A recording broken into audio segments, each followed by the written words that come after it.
Private citizens need to follow a simple rule of economics. You can't spend more than you have. Not for long anyway. But the U.S. government does things a lot differently. It's gone over budget in 44 of the last 50 years, causing the national debt to grow exponentially. So why is Washington suddenly so concerned about it? Because soon everyone could pay the price. Our team of correspondents puts it all in focus: the deficit and debt. And a bid to cover of 2.34. It may look very underwhelming, but this is one of the most important rooms in the U.S. government. 2.34. The Treasury Auction Room is the control center for government borrowing. CBS News senior business correspondent Anthony Mason is one of the few outsiders ever allowed inside. I think we have a projected stop out. That room is essentially the American credit card machine. It's basically selling what they call treasury bills. They're basically IOUs that we use to pay off the money that we're borrowing. If we can't issue those IOUs, then we can't run the country anymore. We don't have the money. The deficit problem is a clear and present danger to the basic health of our republic. We need a plan to overcome this danger. Russell Long, who used to be the chairman of the Finance Committee in the Senate, used to say that everybody's view of taxes was, don't tax him, don't tax me, tax that fellow behind the tree. The government will collect $2.3 trillion in taxes this year, well short of the $3.6 trillion it will spend. 55% of that spending will go to mandatory expenses like Social Security, Medicare, and Medicaid. 43% is called discretionary spending. That's money Congress controls and allocates to more than 24 government departments. 2% of the budget goes to congressional pet projects or earmarks. Everybody wants to cut the budget. They just don't want to cut the budget that affects their constituents. Over the last 4 decades, the U.S. has stayed out of the red just 4 years. This year's budget deficit will be the biggest ever, $1.5 trillion.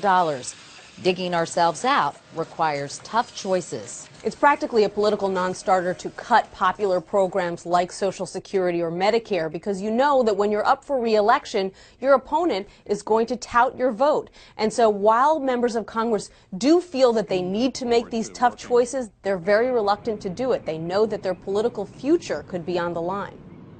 This government is too big and spends too much. Should we cut the deficit more? Well, of course we should. Of course we should.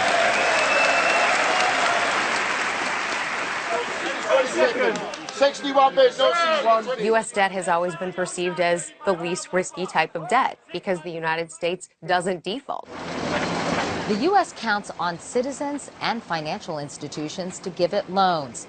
In return, the Treasury pays interest as high as 4% on these bonds and Treasury bills.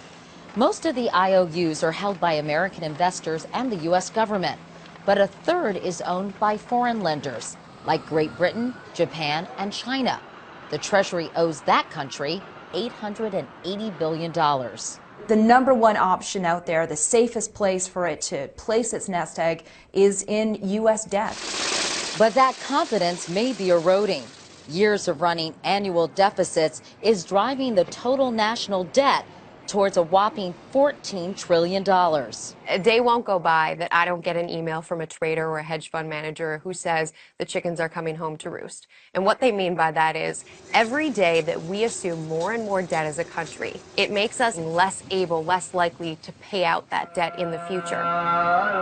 Even 2 years ago, we were hearing from the head of the Kuwaiti Investment Authority that he was worried about the direction that the U.S. was headed in. Somebody has to fund this deficit. If anything, 2 years later, those concerns have to be even greater because, of course, the U.S. debt is even deeper. Together we can restrain the spending appetite of the federal government, and we can balance the federal budget.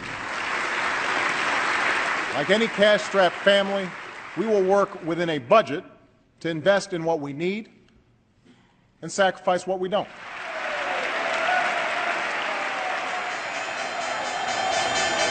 What investors on Wall Street are most concerned with is not necessarily that the deficit is too big now, but that there's no plan to address it in the future. The more Uncle Sam pays, the more Americans pay.